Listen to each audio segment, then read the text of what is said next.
bit of breaking news, I'm afraid. The UK economy recorded zero growth in July. Zero. Zero. Nada. Nothing. Niet.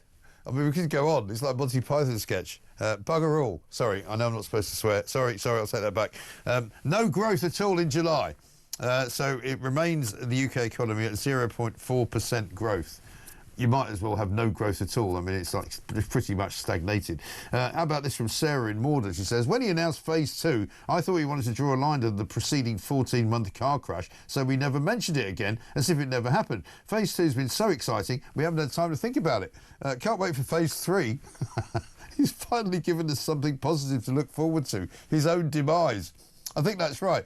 I mean, somebody's put out a meme where they've got phase 1 and it's him and Angela Rayner on their knees, you know, taking the knee for Black Lives Matter. Phase 2 is just him without her, because she's obviously disappeared from the scene. And phase 3 is nobody. It's just an empty room.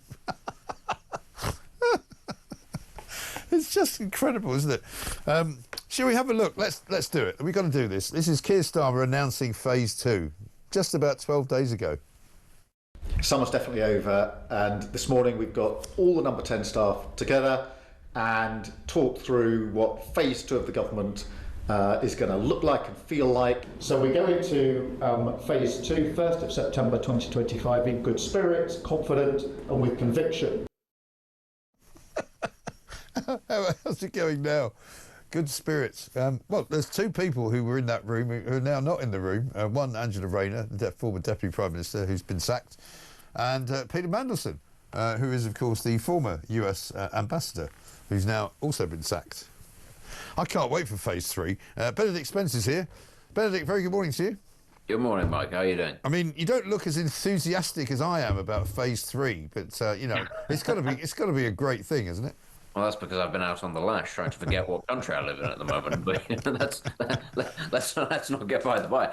I'm sure as and when it does turn up and Keir Starmer's demise comes along, I will go back out on the lash again, and then the next one, you know, will look much the same. Sadly, it's not happening fast enough for me. It's happening about as quickly as UK growth is happening. Yes. He seems to be insistent on getting rid of absolutely everybody else first. And whilst that is also very amusing, there are rather a lot of them, so it's going to take a bit of time. It is going to take a bit of time. But isn't it extraordinary that the Prime Minister can get up in Prime Minister's Questions on Wednesday, only 2 days ago, right, and say this? Check it out. Has repeatedly expressed his deep regret for his association with him. He's right to do so. I have confidence in him, and he's playing an important role in the UK-US relationship. Not anymore, he's not, because he's now been fired. It's incredible, isn't it? I mean, there was no new information. There was absolutely no reason to suspect that Mandelson was anything other than a sleazeball when they gave him the job. And everything that they now know, they knew. It's magnificent, really, isn't it? It's an encapsulation of the Starmer government, which is to say that we're sort of on top of everything, and then in a very short space of time, we're on top of absolutely nothing, and we're going to throw something to the wolves because we didn't plan, you know, accordingly beforehand. And this really is, you know, this isn't a situation like with Angela Rayner or Tulip Sadiq or any of the others where, you know, they misbehaved whilst they were in post. Right. This is something that was known about long before Lord Mandelson got his job as ambassador. It wasn't a secret. The Financial Times and others had been reporting about his friendship with Jeffrey Epstein for years, plural. Yeah. And yet Starmer still went ahead and thought this person seems like a jolly good sort to actually have as our man in Washington. So how it was that they didn't foresee this potentially being a huge landmine at at some point. And then when the story started, how it was that they didn't realize straight away, oh, this isn't going to be able to last. I mean, it's just incredible lack of judgment. I mean, it is also very amusing that it's happened within a week of Angela Rayner going and within a fortnight of the reset, because it just sort of compounds the incompetence of the administration in Number 10. Well, quite. But as I say, how they didn't see this giant Jeffrey Epstein letter-shaped train coming down the tracks, I have no idea. I know. But it turns out it's actually worse than that, because not only are they incompetent, but they actually ignored advice. According to the front page of the Daily Mail today, Keir Starmer basically just didn't listen to the security services who asked quite a lot of questions and who posed quite a few kind of, shall we say, doubts about whether or not we should be giving this guy access to the keys to the kingdom, effectively. I mean, you know, I've been inside the embassy in Washington. It's a magnificent building. It's an incredible place, and it's a very powerful position in America. It's one of the most powerful positions that any foreign government have, to be the British ambassador to the White House, you know? And the idea that he just kind of poo-pooed the concerns of people in MI5 and, you know, people in British intelligence is even more sinister in a way than his incompetence. Yeah, I mean, one sort of has to wonder, what is it? Is it the interpersonal relationship that Keir Starmer has with Mandelson? Is it, you know, to do with his personal loyalties to him? Is it because he's just a bit of a half-wit and he thought that he knew better than the security services? In his infinite wisdom as a former human rights lawyer and prime minister and XYZ, it's very difficult to put your to put your finger on. But I mean, there's also just a really easy test for this if you're Labour. If Mandelson was a Conservative, how much would you be shrieking at the top of your lungs that it was sleaze, that it was inappropriate, and that he shouldn't have been in that position? The answer is, before he was even given the position. That is all that Labour MPs would have been talking about if he'd been a Conservative. So if that's the purity test and he would have failed it, why on earth did they think that he was going to last just because he has a red rosette? Yeah, exactly right.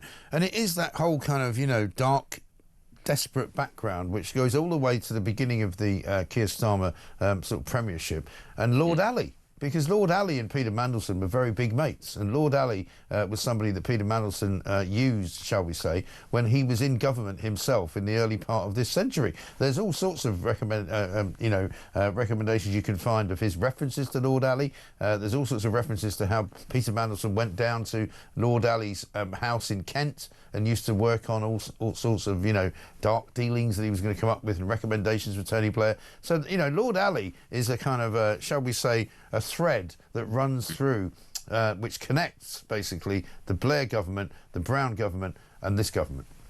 And there's not really any other word for it. You'd call it a form of sleaze. Yeah. You know, given the nature of the stories that have come out. Corruption, I would call it. Yeah. And again, why on earth is it that Labour politicians, you know, ostensibly really intelligent Labour politicians, the ones that get to the top, why is it that they can't see that this is going to be a problem and that it's probably going to come out and that it's going to damage their administrations? I just, for this individual, Keir Starmer, who is supposed to be forensic, you know, who's supposed to be this brilliant legal mind. We were all told how he was sort of prosecutorial and how he would get into things, he'd be thorough, and it would be sort of unlike anything we'd seen under the chaos of the Tories. We just seem to have the same sort of person with abject blindness for what actually does and doesn't constitute sleaze and what does and doesn't constitute competence. How can it be that he is the exact same as every Conservative Prime Minister, if not perhaps slightly worse? He doesn't even have the personality to try and pass it off. No. You know, at least Boris Johnson would have, you know, said something vaguely amusing or tried to argue around it. Starmer just goes, I've got confidence in the person. Right. And then without warning, a couple of hours later, he's out on his ear. And then he sends out these kind of morons that he's got working for him. And chief moron of the Starmer regime, I would say, is Stephen Doughty. I don't know if you've ever come across this guy before. He once was in trouble in Wales, where he's a local MP, for purchasing or procuring, shall we say, some painkillers from somebody illegally. I don't understand why he would have done that, but that's the kind of level of people we're dealing with here. Here he is speaking in the House yesterday about what we didn't know. In light of additional information in emails written by Peter Mandelson, the Prime Minister has asked the Foreign Secretary to withdraw him as ambassador to the United States. The emails show, Mr. Speaker, that the depth and extent of Lord Mandelson's relationship with Jeffrey Epstein is materially different from that known at the time of his appointment. In particular, Mr. Speaker, Lord Mandelson's suggestion that Jeffrey Epstein's first conviction was wrongful and should be challenged is new information. And in light of that, Mr. Speaker, and mindful, as we all are, of the victims of Epstein's appalling crimes, he has been withdrawn as ambassador with immediate effect. I mean, I'm sorry, how is it new information that Mandelson had suggested to Epstein that he should fight his conviction and that he should try and somehow learn from it and make an opportunity of it. You know, it all happened a very long time ago. Why did they not know? As I said to Tom Slater a little bit earlier, is the vetting procedure as simple as me saying, Benedict, have you got anything dodgy in your background? And you just go, no. And you go, right, you're in then. Is that it? If so, then we should all be a lot more ambitious about trying to get positions in government, because actually it turns out anybody can just turn up and say, trust me, bro, and they'll go, yeah, no, okay, you can come and work for the British government as an ambassador. Where do you fancy going, Mike? Japan? I quite fancy Tahiti. I don't know. I mean, Tahiti for a couple of years might be quite nice, you know, a bit of an ambassadorial role in amongst the palm trees. Yeah, please, you know, don't vet any of us. It's absolutely fine. It doesn't matter if we have experience. It doesn't matter anything at all. We can all just rock around.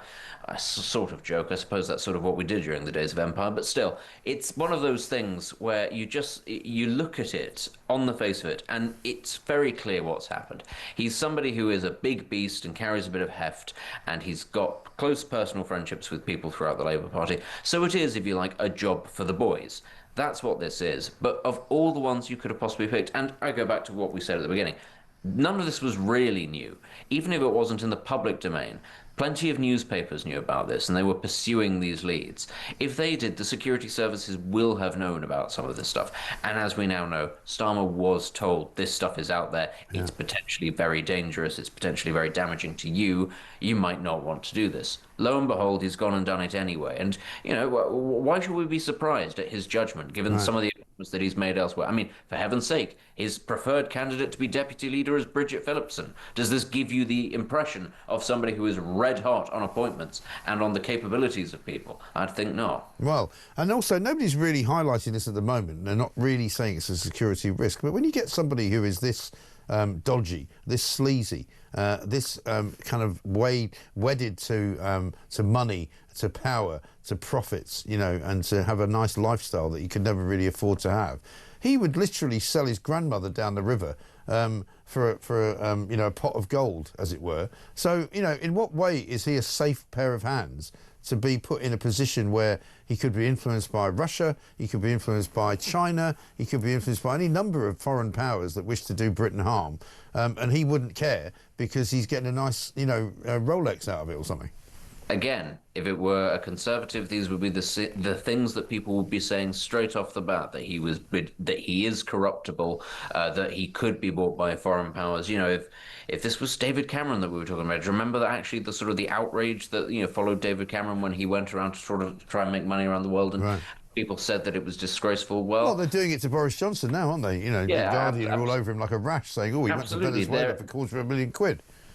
Absolutely. There is a double standard at play here. And actually, we don't sort of sit here, actually, when Conservatives are caught up in corruption scandals and go, oh, well, that's okay. Let's look at what Labour's doing instead. The point is that there is that double standard where actually it's when Labour politicians that end up in this situation, it's only when they're sort of banged to rights that people turn around and go, oh no, a scandal involving a Labour MP, who could possibly have thought it? Oh well, we'll just have to move on and hope nobody pays attention to it. But it does seem to keep happening with, you know, a remarkable consistency in this government, that senior people have finally, they've worked all their lives to get to the top of government, to get to these key positions, and lo and behold, it turns out morally they aren't the most upstanding characters. Who would possibly have seen that coming? I know, absolutely shocking. But, you know, as brazen as you like, though, really incredible. Benedict, good to see you. Thank you very much indeed. Benedict Spence, political commentator there, on the incredible sort of barefaced lies told not only by Peter Mandelson, but also by Keir Starmer, who apparently discovered belatedly that what he thought was true turned out not to be true.